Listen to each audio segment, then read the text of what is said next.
Okay, magandang araw sa inyong lahat. Purihin sa Jesus at si Maria. So, ako si Dinaming Christine Rose Kapag-Opera at ako ang inyong magiging guro para sa araw nito sa asignaturang Pilipino. So, ngayon, ang ating talakayan ay may kaugnayan sa paninindigan o pangangatwiran hinggil sa isang paksa.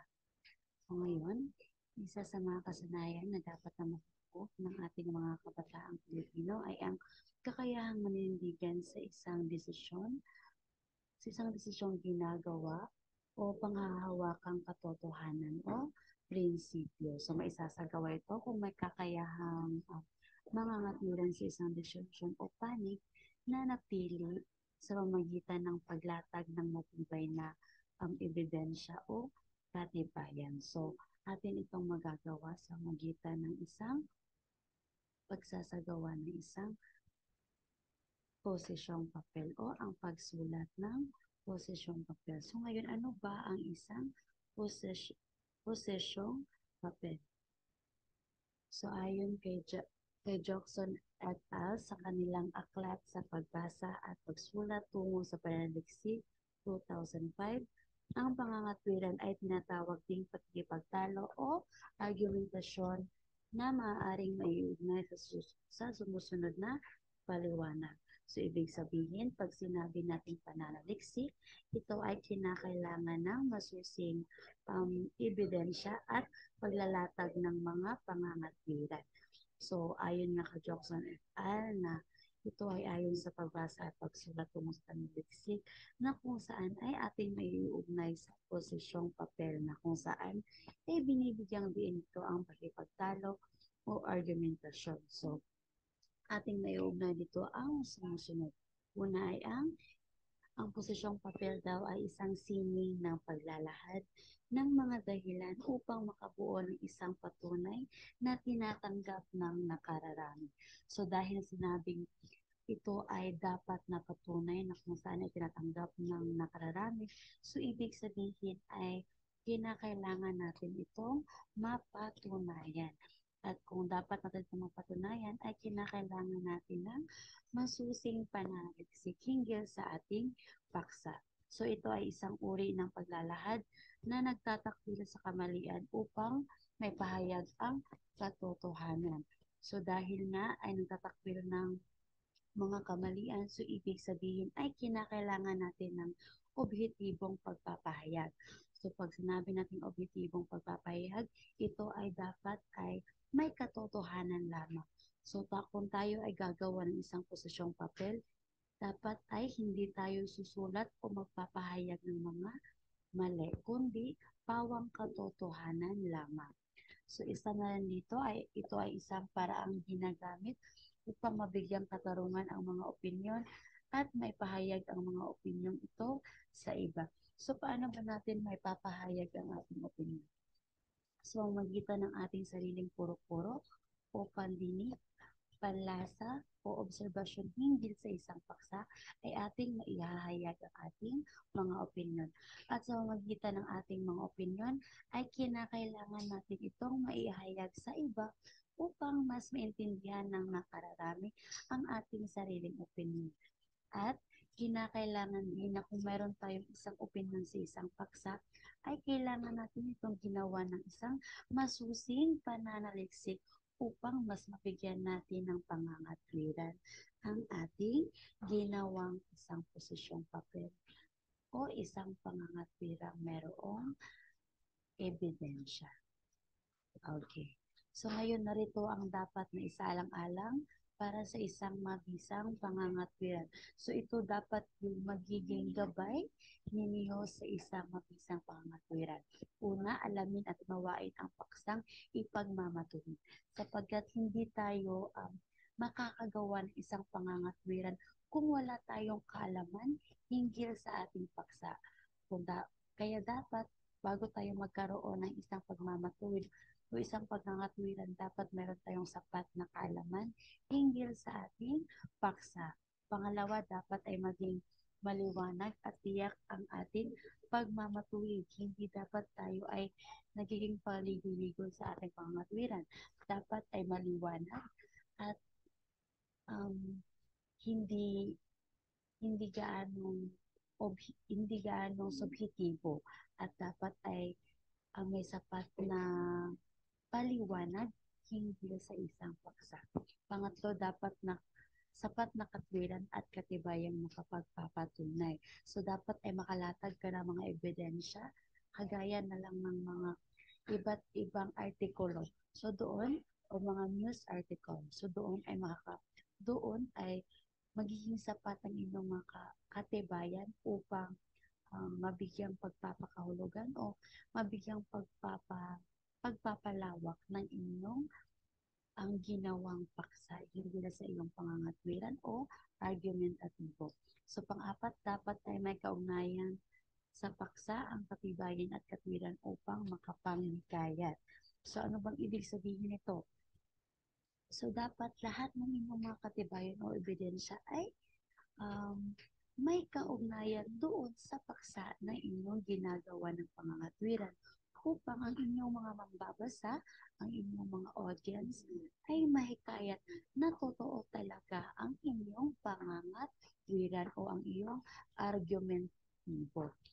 So tandaan na ang paggawa ng isang posisyong papel ay isang pangangatwiran o argumentative. Sunod, ito ang ilang mga hakbang sa pagsulat ng posisyong papel. So bago tayo makakagawa ng isang posisyong papel, so meron tayong iba't ibang hakbang na dapat na sundin.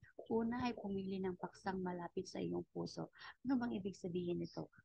So dapat kung tayo ay pipili ng ating paksa ay ang puwang sa ating puso na dapat ay alam natin kung ano ba talagang ibig sabihin nito. Dapat alam natin kung ano ang ating ipinaglalaban, ano ang ating ginagawa ng pangangatwiran, sapagkat hindi mo magagawa ng isang ang pagpapahayag, hindi mo magagawa ng isang pagpapaliwanag ang isang paksa kung hindi puwang sa iyong puso ang inyong ginagawa ng paksa. So, pangalawa, magsagawa ng panimulang panaliksik hinggil sa napiling paksa. Ano bang ibig sabihin nito? So, dapat ay magkakaroon ka ng pahayagang panaliksik. Magkaroon ka ng isang karagdagang karagdagang referensya sa iyong paksa na iyong ginagawa.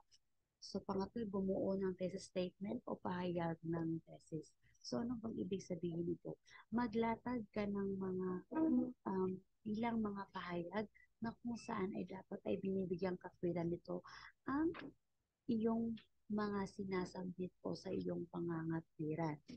Pang-apat, subukin ang katibayan o kalakasan ng iyong pahayag ng thesis o posisyon. So paano nyo ba masusubukan ang katibayan o kalakasan ng inyong pahayag?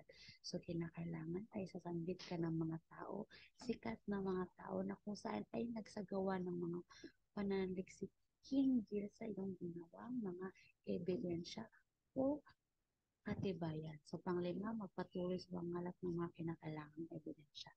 So dito ay ating makikita na kinakailangan talaga ng mga ebidensya o pananaliksik hinggil sa iyong ginagawang pangangatwiran sapagkat ay ang iyong gagawin lamang ay magpatuloy na mangalap ng mga kinakailangang ebidensya upang masuportahan ang inyong pangangatwiran. So ngayon ito ang mga uri ng impormasyon at uri ng mga sangguniang maaaring gamitin. Una ay panimulang impormasyon at kalahatang kalaman tungkol sa isang paksa. So paano nyo ba malalaman ang ang impormasyon o pangkalatang kalaman tungkol sa isang paksa? So ito ang mga sanggunian na maaari mong gamitin. Una ay ang talatunigan o mga radios. Pangalawa, encyclopedia. Ano ba ang mga halimbawa ng encyclopedia? Mga dictionary at mga handbook. So doon makakita ka ng ang mga tao na kung saan ay sinasambit nila at pinapangutwiranan nila ng isang paksa ay totoo talaga. Pangalawa ay ang pag-aaral hinggil sa paksa o issue.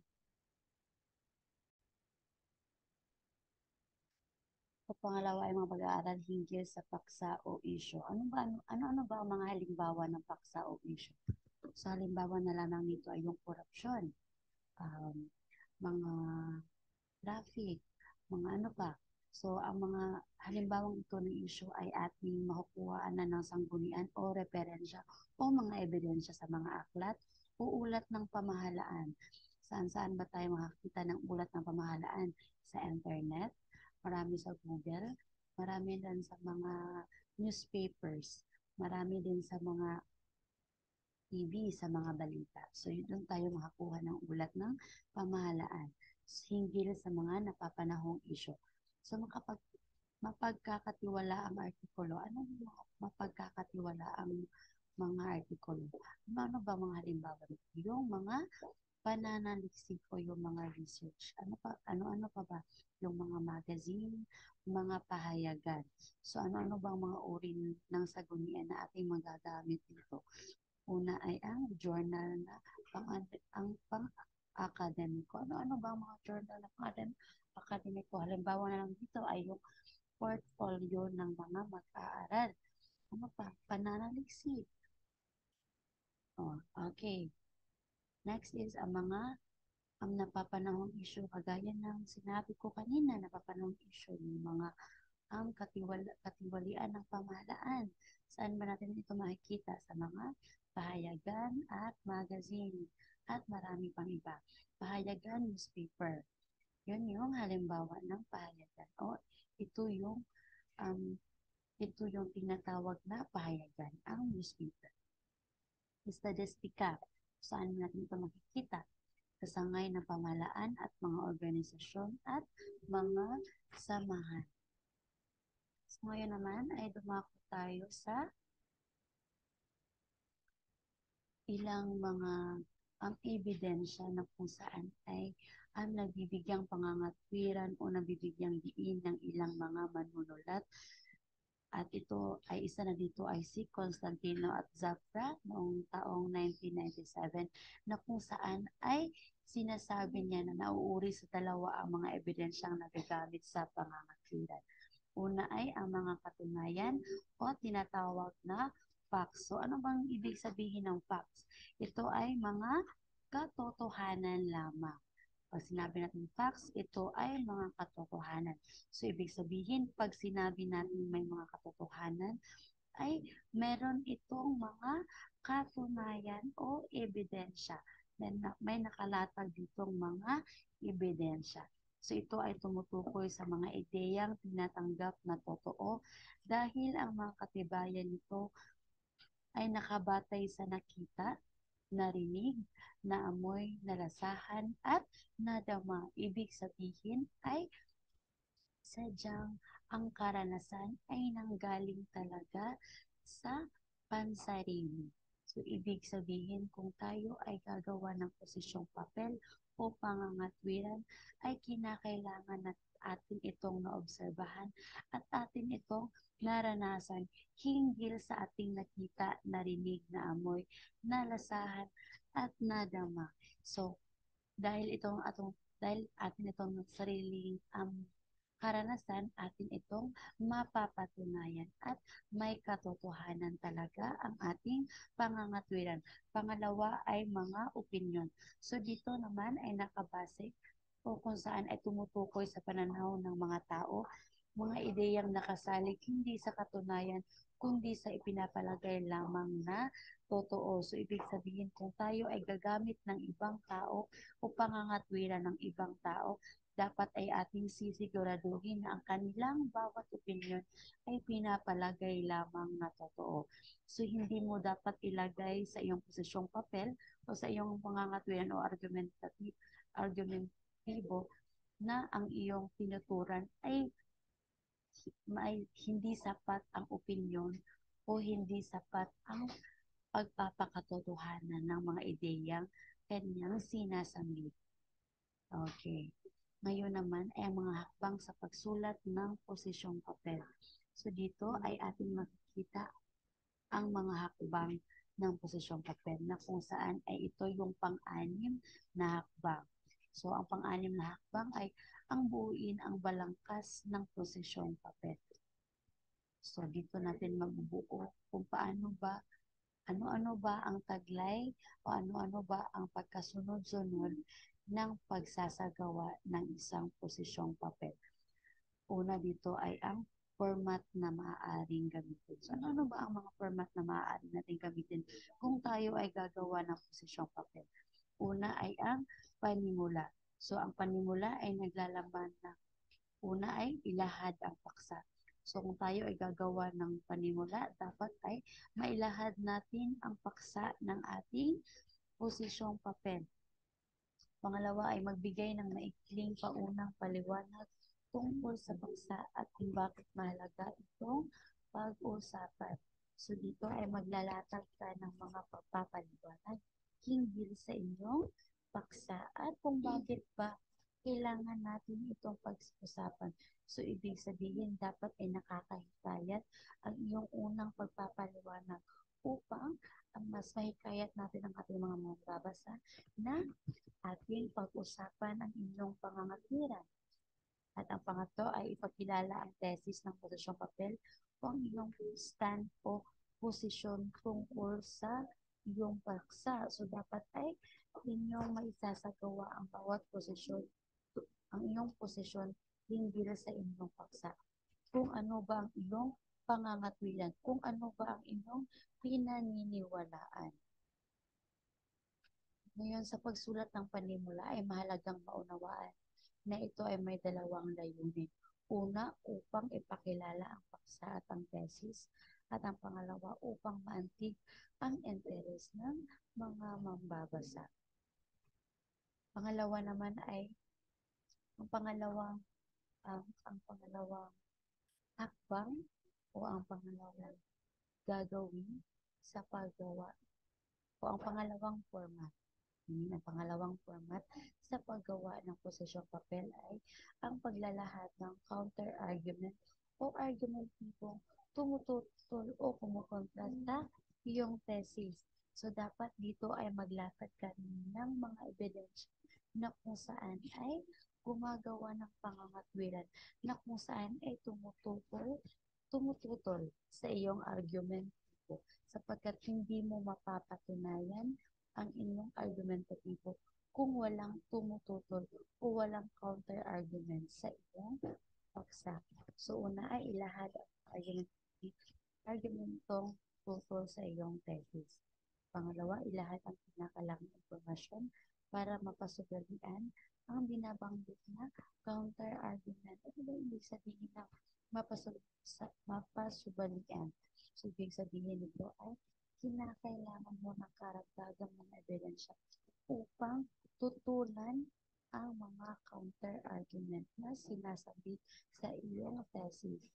Pangatlo ay patunayang mali o walang katotohanan ang mga counter-argument na inyong inilalahad.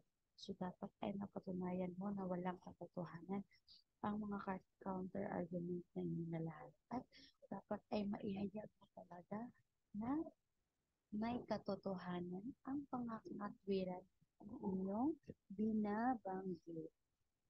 So, pang-apat ay magbigay ng mga patunay para mapagtibay ang inyong ginawang panunuliksa. So, magbibigay ka ng mga karagdagang ebidensya na kung saan ay magpapatibay na ang inyong pangunguliksa sa counter-argument ay wala talagang katotohanan at ang iyong paksa ay meron talagang pangangatwiran. So ngayon ay ang pangatlong format ng paglalahad ng posisyon o pangangatwiran tungkol sa isyu na inyong ginagawa ng posisyong papel. So una ay ipahayag o ilahad ang unang punto ng iyong posisyon o paliwanag. Dito ay mailalahad mo ang iyong matalinong pananaw tungkol sa unang punto.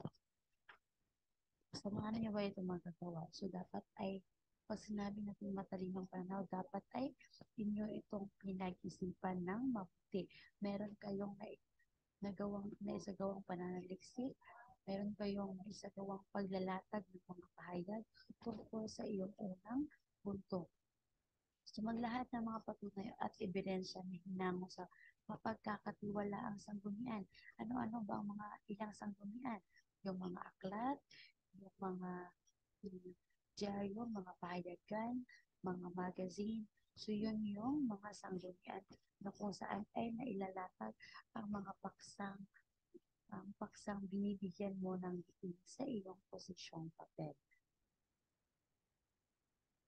So ngayon ay ang ipapahayag o ilahad ang ikalawang punto ng iyong posisyon o paliwanag. Dalawang punto. So dito mo naman ilalagay ang pangalawang punto, ang pangalawang pangatwiran hinggil sa inyong paksa. So kagaya ng unang punto, kailangan mo rin ng matalinang pananaw tungkol sa ikalawang punto.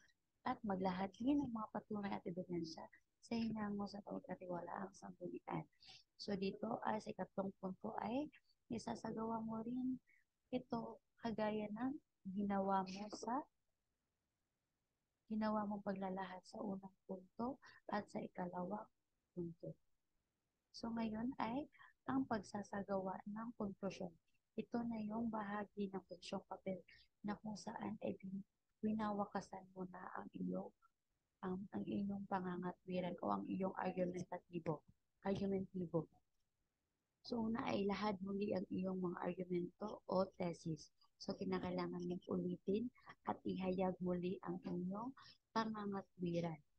At pangalawa ay magbigay ng mga plano ng gawain o plan of action na makakatulong sa pagpapabuti ng kaso o issue. So, gagawa ka ng mga plano o kung paano mo ba re-resolbahin ang isang paksa o isang issue. At kinakailangan na kung tayo ay gagawa ng isang plan of action o plano ng gawa ay maglalatag pa rin tayo ng mga karagdagang ideya o ng mga pananaliksik hinggil sa iyong isinagawang posisyong papel. So, kinakailangan na ito ay nakakabuti sa nakakarami. Ang inyong plan of action ay dapat ay nakakabuti sa pangkalahatang mambabasa, pangkalahatang issue at pangkalahatang um, kalahatang audience na kung saan ay target ng inyong posisyong papel. So ngayon, kung inyo nang naway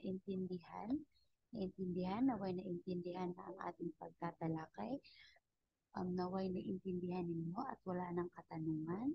Kung mayroon pang mga katanungan hinggil sa ating pagtatalakay ngayong araw ay um, basahin niyo lang muli.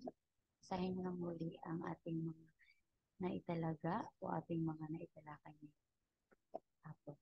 Sapagkat um, meron tayong gagawin.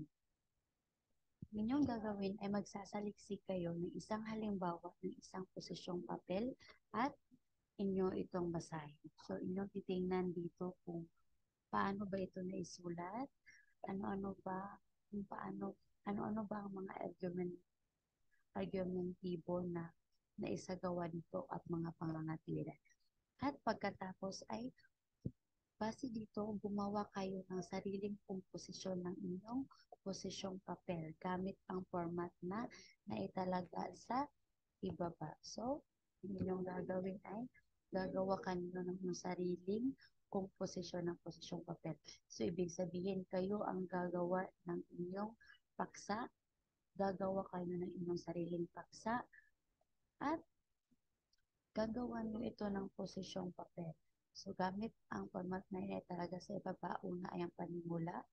Pangalawa ang paglalahad ng counter-argument o mga argumentong tumututol o kumukontra sa iyong thesis.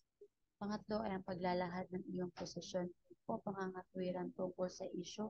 At ang pang-apat ay ang konklusyon nyo sa inyong ginawang posisyong papel o pangangatwiran. So, nais kong maipasa nyo ito ngayong Biyernes. Hanapin nyo lamang ako, nandito lamang ako sa library at ipasa nyo sa akin ang inyong isinagawang posisyong papel. At kung mayroon lamang kayong katanungan, ay lumapit lamang sa akin upang magtanong hinggil sa inyong isinagawang posisyong papel. Nais kong naway na intindihan ninyo ang ating talakayan ah, ngayong araw. So maraming salamat sa inyong pagkikinig. Naway marami kayong natutunan hanggang sa muli nating pagkikita. Paalam.